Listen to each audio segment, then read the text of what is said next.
Hey Top Centers, how are you today? Got quite a bit of news today before we get into the episode, so I'm going to try to be quick. First thing I want to mention is Smash Brothers. Earlier this week, Nintendo released their Direct show, and basically decided to specialise everything onto Smash Bros. And to give us an idea of what to expect in the upcoming game. On the Pokemon side of things, we've actually had quite a few bits of news. For the first time, we've actually got a type of Pokeball in Smash Bros. That isn't the standard Pokeball. We now actually have the Master Ball. The standard Pokeball will be just for standard everyday Pokemon. The Master Ball will be for legendaries. We've been shown Arceus, we've been shown Xerneas, Keldale Resolution Form, and to be honest, there's probably a lot more in there. Alongside Master Ball, we've also had the news delivered to us that, firstly, Lucario, who's already been announced to be in the game, can Mega Evolve. Now, we don't know if it's a standard transformation. I'm going to say it isn't because Nintendo has turned around and said there's no transforming characters. So, most likely, Mega Lucario is going to be Lucario's final smash. Talking about Mega Pokemon, we do actually have 2 new Pokemon added to the roster alongside Pikachu and Lucario. We now see the triumphant return of Charizard, and we've been shown that he can Mega Evolve into Mega Charizard X. Once again, guessing that's going to be his final smash. And the fresh newcomer, Greninja. Greninja has actually been shown to be an incredibly fast and versatile fighter.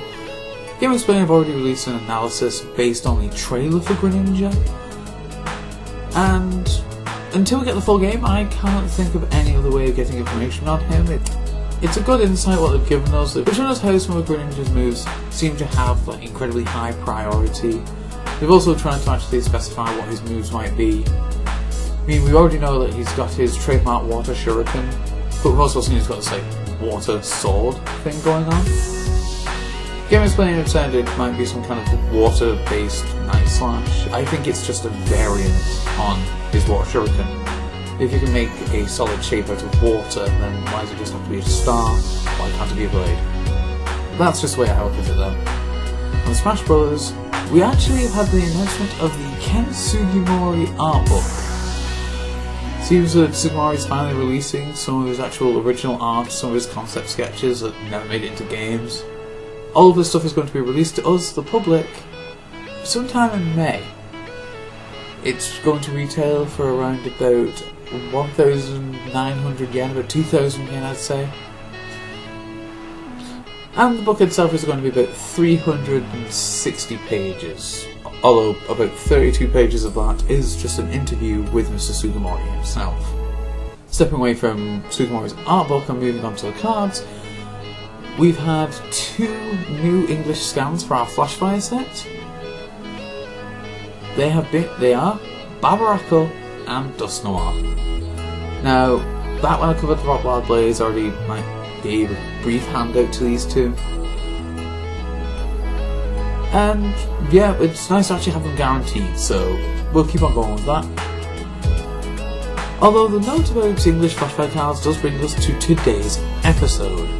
We've just been shown our pre-release card, and it is Dragalge. Now, I'm covering this card mostly because of how I've seen a lot of people react to Dragalge. For those who don't know, Dragalge has the ability Poison Barrier. While Dragalge is in play, it doesn't have to be active, just on your field. Your opponent's poison Pokemon can't retreat. Now, that in itself seems to be a nice ability to have. A lot of people are turning around saying, oh well, if it's poisoned it can't run away. Hypnotoxic Burbank, that's kind of a thing, so we're guaranteeing these 30s and they cannot retreat out of the poison. That's pretty good. Alongside Dragalge, in Wild Blaze we got Toxicroak X. And a lot of people are assuming that we're going to get this in our Flashfire. I myself think we're going to get it. So people are thinking Vermac City, they're thinking triple poison, with Dragalge on the bench, that's 60 damage between turns, your opponent's active can't retreat, where's this fall to pieces? And to be honest, yeah, okay, 60 damage between turns, the double colorless, they can't retreat, so they're stuck with the poison. Yeah, it's not too bad. Except, when you really look at it, there are serious flaws in this.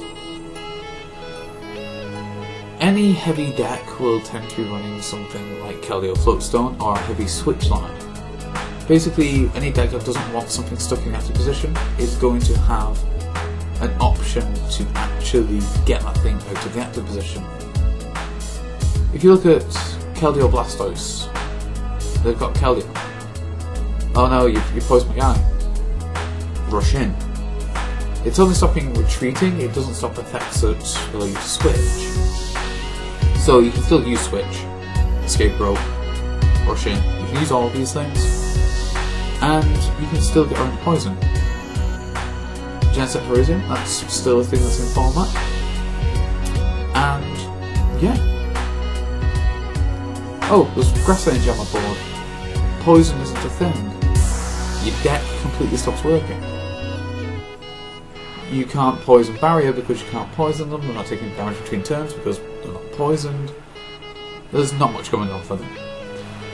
And let's see what else is there. Okay, well there's Aromatisse Big Basics.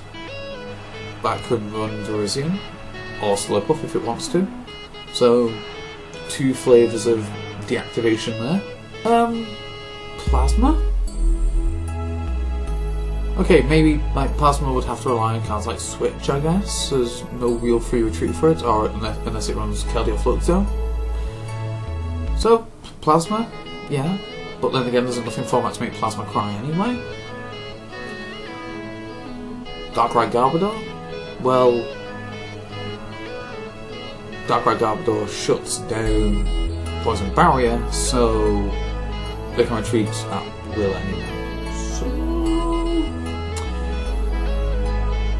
yeah, I'm not really seeing much that Dragalge Toxicroak beats.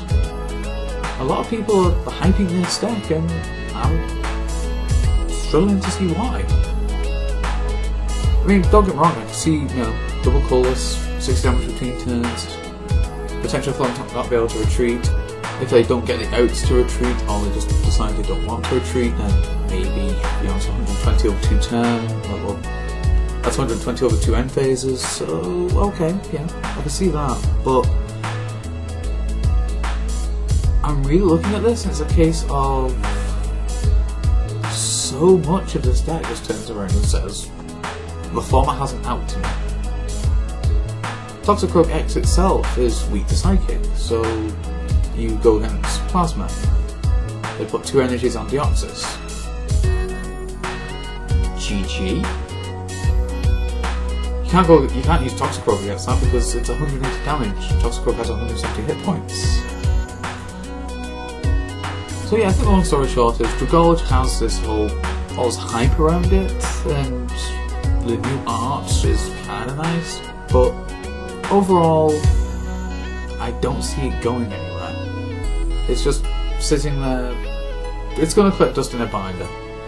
It really is just a binder card, and I think the hype is coming from people who are looking at what the card can do and not what it can't do, or what the format can do to stop this card.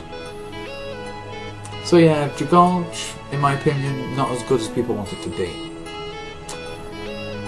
But with that said, what do you guys think? Am I missing something with Dragalge? And if I am, let me know down below in that comment section. And until next time, I'm Writer Joey. You guys are the top percent. Peace out.